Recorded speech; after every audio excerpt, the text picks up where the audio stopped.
Boa noite, meu nome é Zilan Costa Silva e aqui é o Jogo do Poder. Essa noite nós vamos falar sobre um tema que é extremamente importante, sobretudo agora, nessa época de pandemia, que é trabalho. Nós vamos conversar com Mário Diniz, que é o presidente do Sindicato dos Auditores Fiscais do Trabalho do Estado da Bahia. E nós vamos ver o que é que eles têm feito para combater o trabalho análogo ao escravo, para combater a informalidade e os diversos projetos que essa unidade ligada ao Ministério do Trabalho, o antigo Ministério do Trabalho, tem. Eu falei errado, não falei? Não, falou certo. Antigo Ministério do Trabalho, agora Ministério da Economia. É antigo. Por que agora o trabalho foi colocado em economia? Mas isso é uma pergunta que eu vou fazer depois para você. O que é que vocês têm como opinião sobre isso? Certo. Mas vamos começar o seguinte. Nós tivemos uma reforma trabalhista muito recentemente, que ela foi criticada por uma série de pessoas e foi elogiada por outras. Qual é a posição de vocês, auditores fiscais do trabalho, em relação a essa reforma trabalhista? Foi bom para o país? Muito bem. Zila, antes de mais nada, quero dizer que é um prazer estar aqui na bancada do Jogo do Poder, né, da Rede CNT, e agradecer que, né, a abertura de uma pauta de um tema tão importante quanto esse, que é o trabalho, né? Você que também, né, atua nessa área, né, você sabe que de 2017 e no mundo um pouco antes, né, nós começamos um processo de reestruturação das relações de trabalho. Então a ideia, né, que se passou que a relação de trabalhos tinha excesso de direitos, que a legislação trabalhista engessava a dinamicidade do mercado, que o momento era outro, de empreendedorismo, etc., etc., foram as ideias que levaram, digamos, era o pano de fundo da necessidade de reformas na área do trabalho, né? Então, em 2017 foi feita a reforma, né, uma profunda reforma da CLT, acho que a mais radical desde a sua edição, né? E a gente está colhendo os resultados agora, né? Ou seja, daquilo que era uma promessa de modernização das relações de trabalho. Acho que hoje é um relativo consenso, se não for um consenso, uma opinião majoritária entre os operadores de direito e todos os outros segmentos do mundo do trabalho, auditoria, procuradores e poder judiciário, que a reforma trabalhista, ela, na verdade, ela acentua a precarização das relações de trabalho, né? Porque, na verdade, o emprego, como a gente conhecia, se tornou uma exceção à regra no modelo, e a regra hoje são relações precarizadas. Aí você acrescenta essa filosofia que foi implementada a uma situação dramática, como vive o país do ponto de vista econômico, agravado por essa pandemia, e você tem uma tragédia nesse aspecto. Então, não, a resposta é não foi bom para o país. Porque acho que nem empresários, né, receberam a segurança jurídica que desejavam, né, e os trabalhadores perderam aí um patrimônio de conquistas de mais de 5, 6 décadas. Né? Então, a reforma trabalhista ela não conseguiu, né, cumprir o que vendeu, né, que era a questão da modernização das relações e que os direitos seriam preservados, pelo contrário. Agora, o que questiono é que também durante esse processo, sobretudo nos últimos 2 anos e meio, houve uma série de modificações orçamentárias da máquina governamental. Então, associada a essa reforma trabalhista, eu tenho a impressão que houve um corte de recursos para a sua área de trabalho em todo o país. Isso significa um sucateamento da estrutura de trabalho de vocês, que em conjunto com essa reforma trabalhista, nada mais é do que um prejuízo para o nosso telespectador? Muito boa a tua pergunta, né? Você tem que inserir essa estratégia da reforma trabalhista numa política mais abrangente de sucateamento de direitos, né? Então, o que aconteceu? 2017, reforma trabalhista. No final de 2018, o anúncio do novo governo, olha, vai acabar o Ministério do Trabalho. O ministério mais antigo que existia na máquina pública brasileira, há mais de 70 anos, foi extinto. A partir de 2018, 2019, sucessivamente, um corte sucessivo de recursos e verbas para a fiscalização do trabalho. Em 2019, começa um outro fenômeno que talvez tenha menos conhecimento na opinião pública, que é a revisão do normativo de saúde e segurança do trabalho. Então, a mesma tese da modernização que foi aplicada para a CLT passou a ser aplicada para as chamadas normas regulamentadoras. Estamos em pleno processo de reformas do nosso ponto de vista também precarizantes, né? Estão sendo retirados parâmetros de segurança e saúde que eram mais adequados, né, em nome dessa lógica da simplificação, E agora, em 2020, a gente completa, deixa eu lhe dizer uma coisa, acho que quase 10 anos sem concurso público para a área, né? Então, esse sucateamento, esse contexto geral, ao trabalhador brasileiro tem um efeito muito concreto. O trabalhador tem uma demanda, né, de fiscalização, de necessidade de resolução de um problema de direitos, ele quase não tem a quem recorrer porque os órgãos estão sucateados. Agora, você acha que isso tudo faz parte daquela política, vamos aproveitar a pandemia para passar a boiada? Olha, esses tempos eu participei de um evento, né, onde eu disse exatamente isso. Então, um ministro aí do governo disse, em outra área, né, disse, vamos aproveitar Não, aqui a gente pode falar todos os nomes. Pronto. Quem falou O ministro do Meio isso? Ambiente disse, vamos aproveitar a pandemia para passar a boiada, numa reunião, né, com o presidente e tudo mais. Aí eu disse, olha, aqui na área do trabalho a boiada já passou, né, o sucateamento, a falta de serviços, o fim do Ministério do Trabalho, corte de recursos, as restrições de pessoal, as restrições financeiras e os próprios direitos a serem fiscalizados, reduzidos ou relativizados, então a boiada está passando, né? Isso, veja bem, que nenhum de nós projetava no início de 2020 que a gente estava vivendo no cenário que vive hoje. Então, você coloca todo esse cenário que já era desfavorável e você joga a pandemia no meio, então vê o que acontece. Né? Agora, de concreto, assim, para o nosso telespectador, que é trabalhador, como é que ele está sentindo esses efeitos? Ou como é que ele poderá sentir esses efeitos caso perca seu emprego, por exemplo? Certo.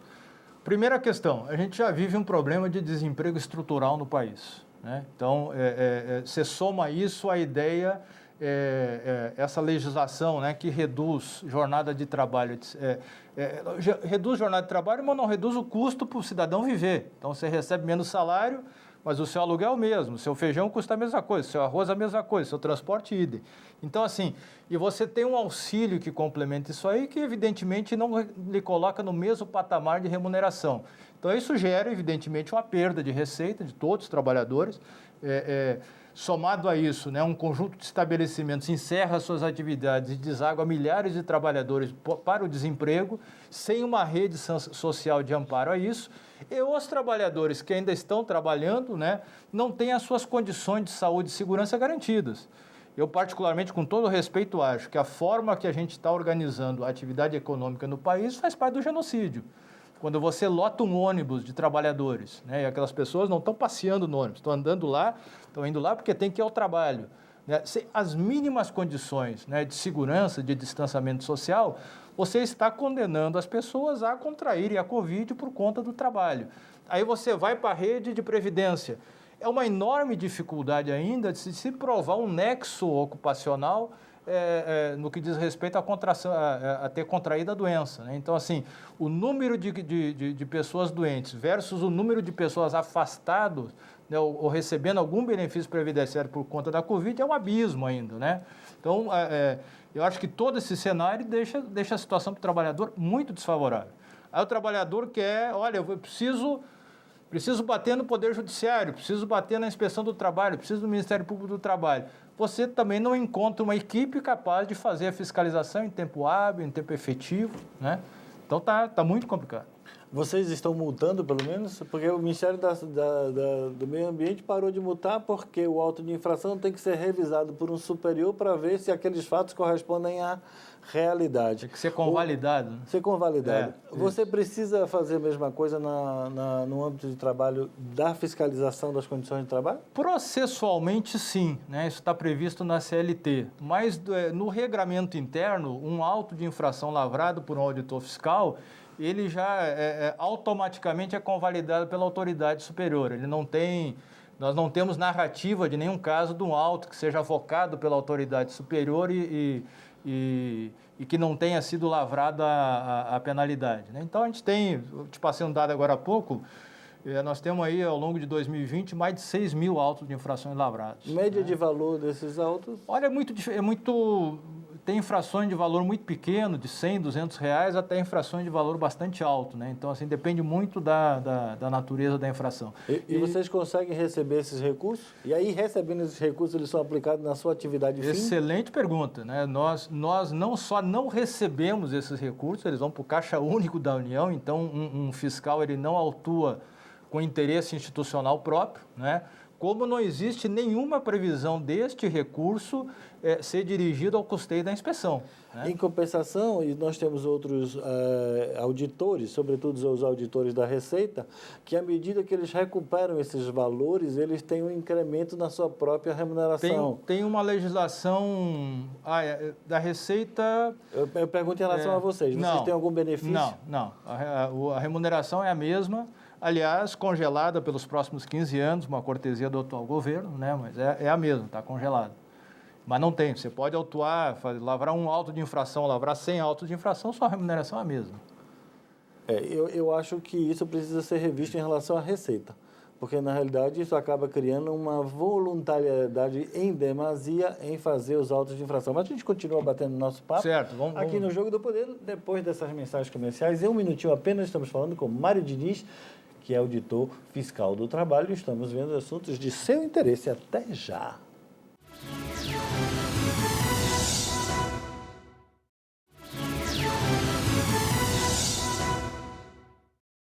Estamos de volta aqui no Jogo do Poder, conversando essa noite com o Mário Diniz, que é presidente do Sindicato dos Auditores Fiscais do Trabalho do Estado da Bahia.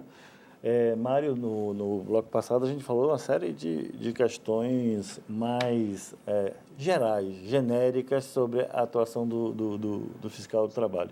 Mas me diga, no ano de 2021, em plena pandemia, e também continuando aqui no ano de 2021, houve alguma fiscalização em loco ou vocês tiveram que fazer isso tudo remotamente? Não, é importante isso aí, né? A pandemia, né, pegou todo mundo desprevenido, então protocolos de segurança tiveram que ser criados muito rapidamente para permitir que os serviços públicos continuassem em funcionamento. Inclusive, a Inspeção do Trabalho, no decreto que regulamentou o estado de calamidade pública no país, reconheceu a Inspeção do Trabalho como atividade de serviço público essencial, né? No ano passado, no relatório aqui que eu passei para você, só na Bahia nós realizamos cerca de 7 mil ações fiscais, né? E dessas 7 mil ações fiscais, cerca de 10% foram ações presenciais, plena pandemia. 7 mil ações fiscais significa aproximadamente 20 ações por dia. Exatamente. Ou seja, você tem pessoal para isso tudo? Não, a gente se desdobra. Nós temos hoje um staff de 81 auditores fiscais do trabalho. Para o estado da Bahia inteira? O estado da Bahia inteira. Com 417 municípios? Os 417 municípios, e alguns deles, para não dizer a grande maioria, nós somos ilustres e desconhecidos pela simples incapacidade desse corpo fiscal atuar com essa presença constante, né? Então, são 81 auditores atuando nessa área, e na ponta, né, porque você coloca chefes, coordenadores, e na ponta, 63 colegas. Inclusive, aliás, quero mandar aqui ao vivo um abraço aos colegas que estão em atividade externa, né? Nós temos um grupo de colegas que se voluntariou para essa ação, porque a carreira, apesar de ser serviço público essencial, não está imunizada. Essa, inclusive, é uma das demandas do SAFTEBA, do sindicato que a gente preside, e um grupo aí menor de colegas está fazendo, mesmo sem imunização, essas atividades presenciais, né? Não se preocupe não, se o professor que ficou em casa está sendo imunizado, professor de universidade que ensina adultos já foi imunizado, certamente vocês deverão ser também. Agora, deixa eu lhe fazer uma pergunta. Dentro dessas fiscalizações todas, que são aproximadamente 20 por dia, certo? Em que áreas elas foram, assim? Combate à situação análoga a escravo, situação de saúde, equipamentos sem proteção, por exemplo, desobediência a normas regulamentadoras do trabalho. O que é basicamente essas ações de fiscalização? Zilã, a gente costuma, né, brincar que o auditor fiscal do trabalho vai do céu ao subsolo, né? A gente fiscaliza desde a jornada de trabalho do piloto e da tripulação de um avião até o subsolo de uma mina, né, a escavação de uma mina. Então, a gente estamos em todos os processos, né, econômicos de produção. Inclusive em casa, porque vocês fiscalizam também o trabalho da doméstica, né? Também o trabalho da doméstica, né? Então, assim, estamos em todos esses processos. Esse relatório aqui, que a gente passou para vocês, essas ações fiscais, né, que se desdobram em cumprimento de atributos da legislação trabalhista, verificação das condições de saúde e segurança, né, recolhimento de fundo de garantia, combate a trabalho escravo, combate a trabalho infantil, né, entre várias outras atividades, nós temos cerca de 20 projetos, né? 20 projetos que englobam, né, o conjunto das relações. Né? Construção civil, máquinas e equipamentos, aí na área de saúde e segurança, ele desdobra um pouco mais para especializar o auditor, né? Mas temos mais de 20 frentes de atuações. E no ano passado, né, a gente, apesar da pandemia, de todos esses processos, no estado da Bahia foram resgatados 49 trabalhadores em situação análoga a trabalho escravo, né, nas ações fiscais realizadas. Isso é bastante importante. Mas, por exemplo, o pessoal que trabalha precarizado do Uber, por exemplo, muita gente diz que é empreendedora. Isso. Mas, na realidade, ele é um motorista de táxi, de transporte público que está sem remuneração, sem 13º, sem férias e sem as outras condições de lei. O que é que vocês acham dessa situação e das outras precarizações, sobretudo as provocadas pela pandemia? E aí eu complemento. As crianças, por essa situação, acabaram indo para a rua para poder tentar ganhar recursos e trazer alimentos para casa. Então, nós estamos vendo aí cada vez mais trabalho infantil. As pessoas estão em situações complexas em relação à sua situação no interior, então há condições análogas ao escravo e por aí vai. O que é que você me diz disso? Por essas mágicas do direito, né, em 2017 os trabalhadores foram dormir empregados e acordaram empreendedores, né? Então, por uma mágica da promulgação da reforma trabalhista, milhares de trabalhadores acordaram um belo dia como empresários individuais, né? Hoje a gente vem constatando, né, que exatamente essa questão do empreendedorismo não existe porque você não tem alternativa. Ninguém perguntou para o microempreendedor se ele queria ser empregado ou microempreendedor. Era o que tinha para hoje, era ser microempreendedor. A questão da uberização do trabalho, que é um fenômeno já discutido, inclusive em âmbito acadêmico. Inclusive internacionalmente. Só para dar uma notícia ao nosso telespectador, a Corte inglesa, que na Inglaterra não existe uma justiça especializada no trabalho, a Corte trabalha todos os problemas, inclusive os trabalhistas. Muita gente diz erroneamente que lá não tem uma justiça trabalhista. Sim, não tem uma justiça especializada, mas as questões de trabalho são resolvidas como tudo. E lá na Inglaterra houve ganho de causa para alguns motoristas, inclusive derrubando toda essa tese do empreendedorismo. Né? E quero te dizer mais, né? No âmbito da auditoria, assim como no âmbito dos procuradores do trabalho e no próprio Poder Judiciário, nós temos realizado um conjunto de ações fiscais que identificam aquela relação como uma relação de emprego, disfarçada por um algoritmo, né, do aplicativo de utilização daquele serviço, mas na verdade ali está escondido uma relação de emprego. Então, em vários segmentos, teleentrega, transporte individual de pessoas, já ocorreram ações fiscais com lavratura dos autos de infração por reconhecimento de uma relação de emprego que está colocada lá. Essa era uma segunda pergunta, mas você adiantou um pouco. Eu ia perguntar justamente esse pessoal dos aplicativos. Não precisamos aqui fazer propaganda para nenhum deles. Isso. Mas tem aplicativo aí, por exemplo, que você contrata a compra do restaurante, eles já mandam o boy que não tem nenhuma relação com o restaurante, o motoqueiro, né? Motoboy. Ele vai lá no restaurante, pega a comida, traz para você. Ou seja, tem uma relação com o aplicativo, uma relação com o restaurante e uma relação com o transporte. Vocês estão fiscalizando isso também? Estamos fiscalizando também. E o que é que vocês encontraram? Tem algum achado interessante que a gente possa narrar para o nosso telespectador? Olha, o que nós temos encontrado, o primeiro aspecto é muito assim, é muito brutal de você ver que quando um modelo se implanta, né, somado a uma depressão da oferta de emprego, o próprio explorado nisso resiste muito a assumir essa condição de exploração. Por quê? Porque, além da Síndrome de Estocolmo? Como é que é? Síndrome de Estocolmo? Não, é síndrome da falta de alternativa mesmo, né? Porque você se depara com um empregador invisível, né? Mas onipresente, né? Ou seja, você só pode trabalhar para aquelas plataformas. Mas, ao mesmo tempo, se você assumir um caráter reivindicatório, você vai para uma lista, né, de pessoas que não têm o perfil que interessa para a empresa. Então, vários deles, né, nos reportaram, olha, é isso mesmo, é explorado, eu não tenho alternativa, eu estou à disposição, eu acho que isso aqui é um emprego. Agora, se eu assumir essa denúncia, eu nunca mais vou conseguir trabalhar no segmento, né? Então, junto com essa questão da modernização das relações, faltou vir uma modernização também da relação patronal, né? Ou seja, o direito de reivindicar ele tem que ser reconhecido. Então, o que tem acontecido é isso, as pessoas estão indo para o Uber, fiz marketing aqui, não posso. As pessoas estão indo para... As uberização já é uma palavra acadêmica, né? A uberização caracteriza esse tipo de relação precária de trabalho que, na verdade, é uma relação de emprego. Só que esses trabalhadores aí, eles têm resistido em assumir as denúncias, etc, etc. Então, você tem que fazer uma observação do processo de trabalho, rastrear, monitorar. Os algoritmos, eles têm, as empresas recusam, às vezes, a fornecer, porque alegam segredo industrial, direito de propriedade, né? Mas aos poucos, né, tem se consolidado a ideia da descaracterização, né? Recentemente saiu uma sentença no Rio Grande do Sul, exatamente reconhecendo essa condição, em consonância com uma tendência internacional de pelo menos se colocar alguns parâmetros, né, da presença do Estado, que foi aquilo que se retirou na reforma trabalhista, a presença reguladora do Estado nessa relação entre trabalhador e empresários, né? Sejam eles de plataforma virtual, sejam eles de trabalho físico e presencial, né? Aí vem uma questão, por exemplo, e a última desse bloco é o seguinte, o que é melhor?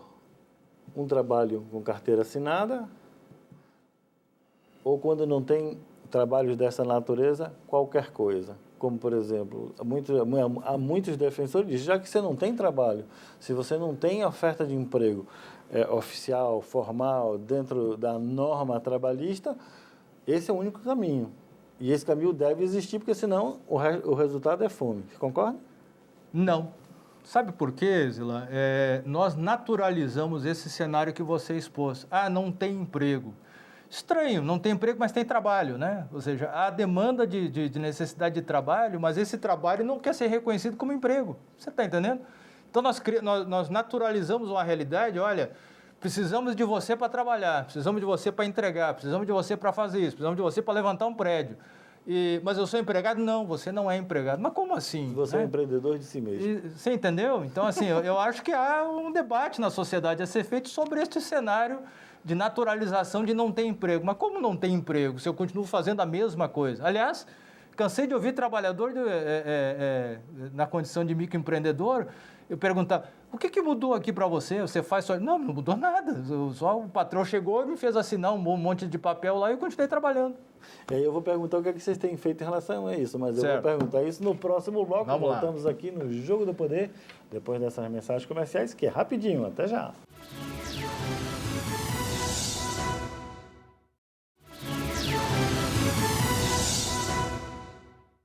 Estamos de volta aqui no Jogo do Poder, conversando essa noite com Mário Diniz, que é o presidente do Sindicato dos Auditores Fiscais do Trabalho do Estado da Bahia. Nós estamos falando da condição de trabalho que você, telespectador, está enfrentando na pandemia e nessa nova realidade dos tempos atuais. Mário, no bloco passado você estava falando que o próprio empregado aceita essas circunstâncias, mas vocês não. Mas aí tem uma outra pergunta complementar, que é a seguinte... A produção combinou que não valia a pergunta difícil, viu? Então... Não sei, as minhas perguntas parecem simples, certo. Não sei, você me disse se é difícil ou não depois. Nós temos a questão do seguinte, leis econômicas e leis da natureza não conseguem ser modificadas em tese por normas trabalhistas ou normas feitas pelo Poder Legislativo. Leis da natureza são o que são e as leis da economia são o que são.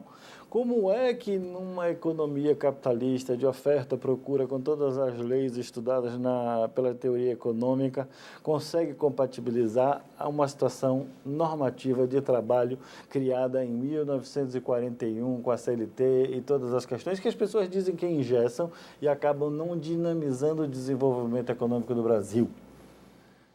Será que isto aqui eu vou ter que usar conhecimento de natureza econômica e menos trabalhistas, né? Porque você perguntou, fez uma pergunta que já é de uma área bem mais abrangente. Mas eu quero te dizer o seguinte, eu acho que a dinâmica econômica ela tem que ser compatibilizada com a dinâmica social. Não adianta um país produzir um elevado nível de riqueza se essa riqueza fica extremamente concentrada numa camada só da sociedade e você tem o resto da sociedade condenado à miserabilidade, né?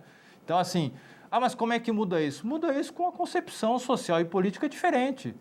Eu acho que existe um mantra, né, do empreendedorismo, da concentração de riqueza, do lucro máximo, da eficiência, da modernização, etc, etc.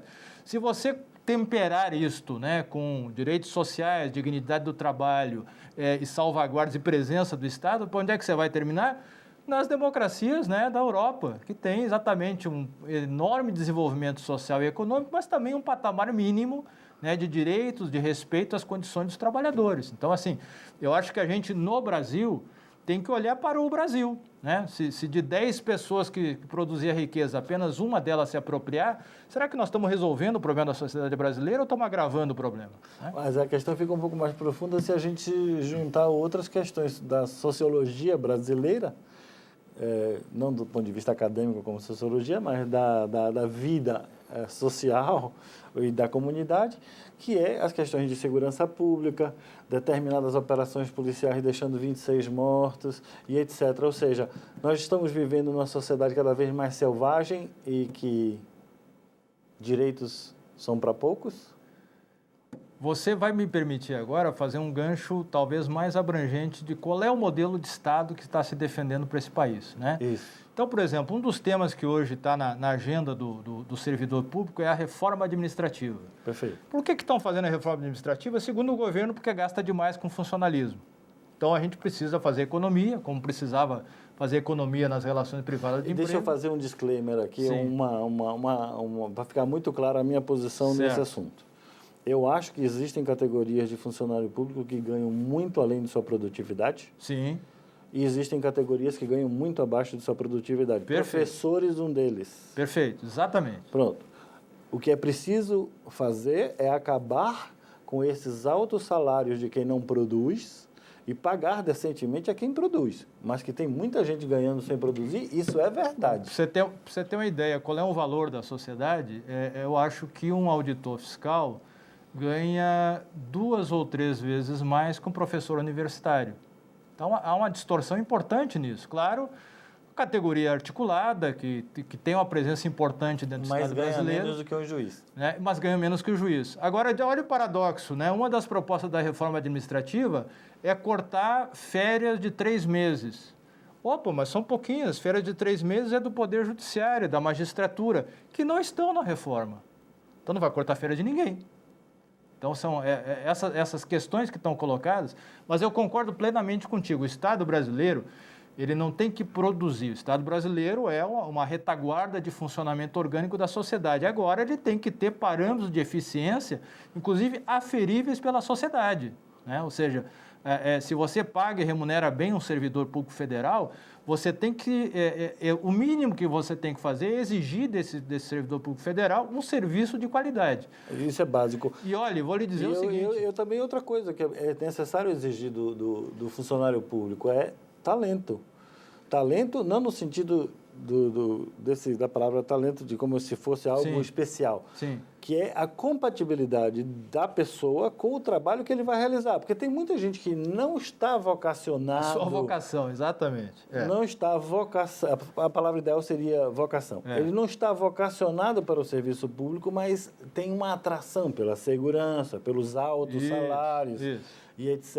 Acaba trazendo pessoas que não vão produzir adequadamente, serão inclusive infelizes e farão infelizes o telespectador. E aí acho que é um dos erros, né, da gestão e treinamento do Estado brasileiro com relação ao seu corpo funcional, que é exatamente isso aí. O servidor público é um cidadão que está ali para servir. Por isso que o nome do cargo é servidor público. E, às vezes, o cidadão brasileiro, quando vai bater na porta desse serviço público, parece que está interrompendo uma relação privada da minha casa. O que você vem aqui me incomodar, né? Ou seja, a gente tem que ter presente exatamente isso. Mas eu quero dizer, Zolan, que eu tenho esperança como servidor público que esse não é o cenário majoritário, né? Por exemplo, vamos retirar hoje do cenário da pandemia o Sistema Único de Saúde e os servidores públicos na área de saúde. O que restaria da população brasileira? Se essas pessoas fossem pagas a valor de mercado, se tivessem reconhecimento como outras categorias de outros poderes, como nós já falamos, Sim. Aí a gente poderia falar. O que eles são hoje, na minha opinião, são heróis. Exatamente. Porque são heróis que, apesar das condições que eles estão enfrentando, estão aí ajudando a população. Exatamente. Estão morrendo, estão se contaminando, sim, são heróis. Né? Agora, o professor que fica em casa, que trabalha, por por esses sistemas de aula remotos. Ensino à distância.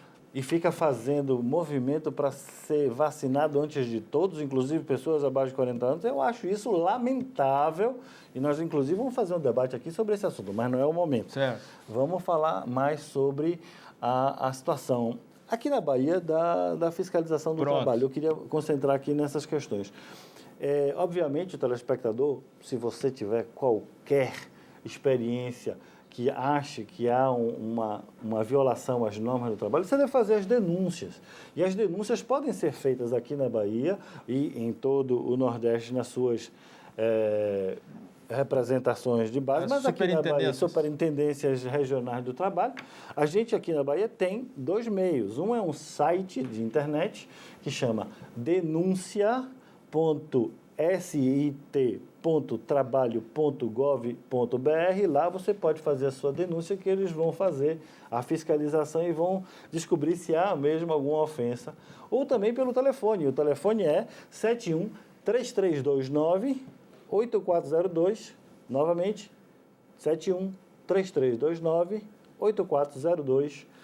E aí a gente faz umas perguntas no próximo bloco, tá certo? Certo, tranquilo. Voltamos depois dessas mensagens comerciais. Até já.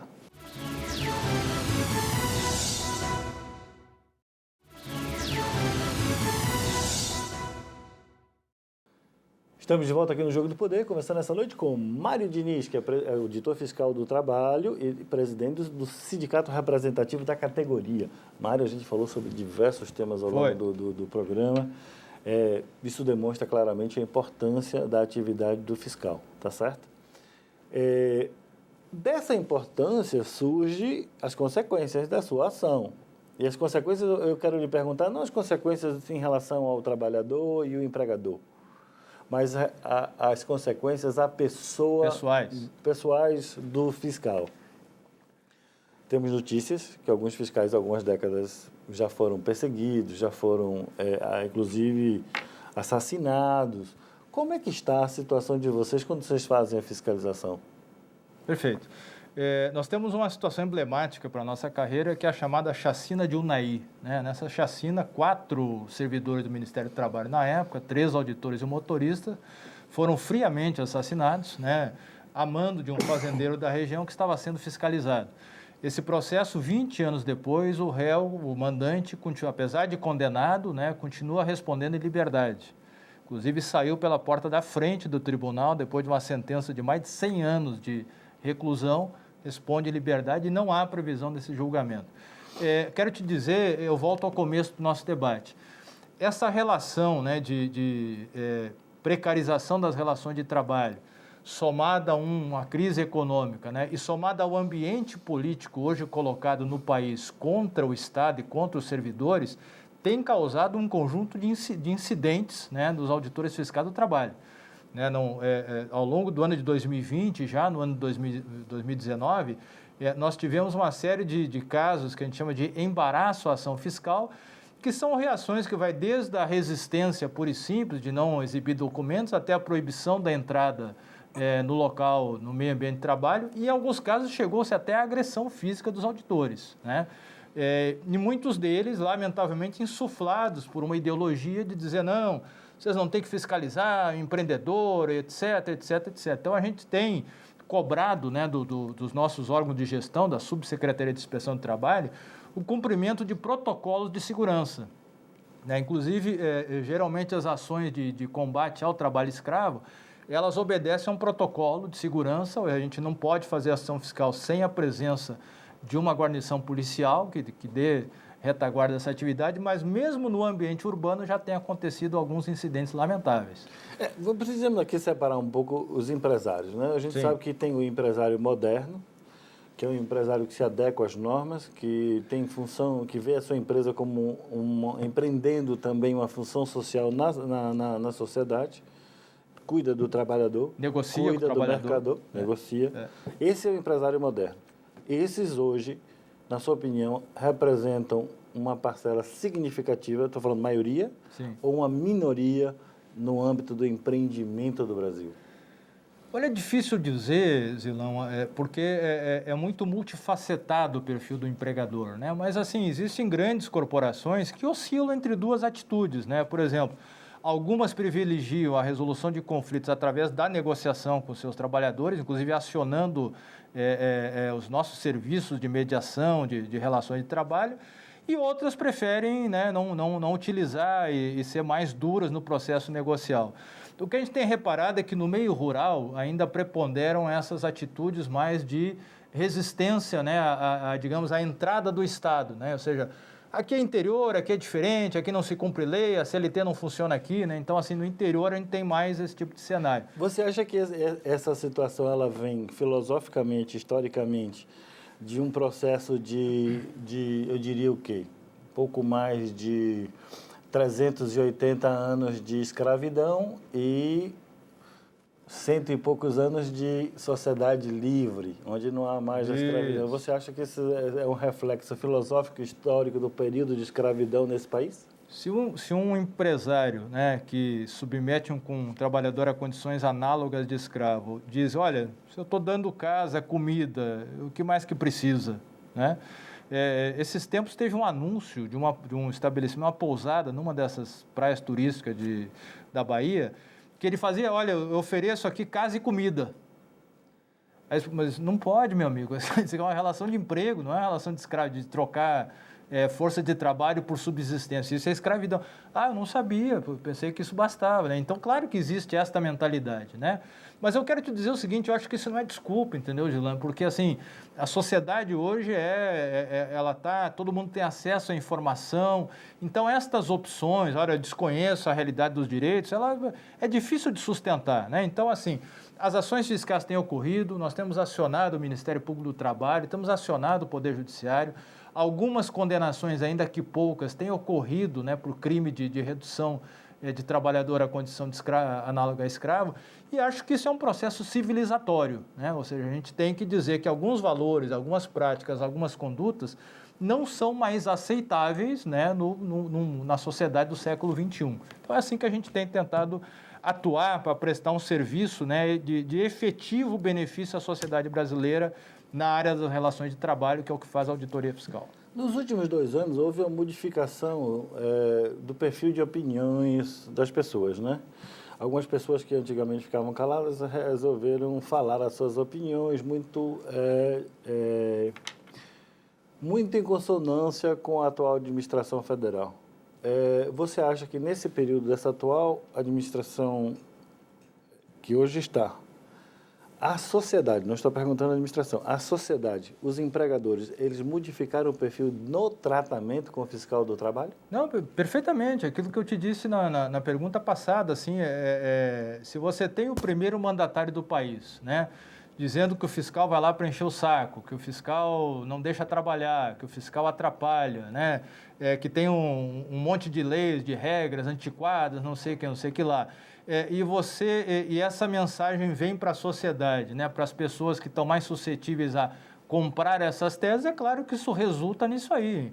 Enfrentamento, constrangimento aos servidores públicos, isso tem ocorrido bastante. Como é que está a moral do pessoal que trabalha nessa área? Tá firme, muito forte, meu amigo, muito forte. Eu mais uma vez quero te dizer assim, apesar de um conjunto significativo de colegas, por vários motivos de condição pessoal, estarem em trabalho remoto, nós temos uma equipe que está na rua, enfrentando aí, né?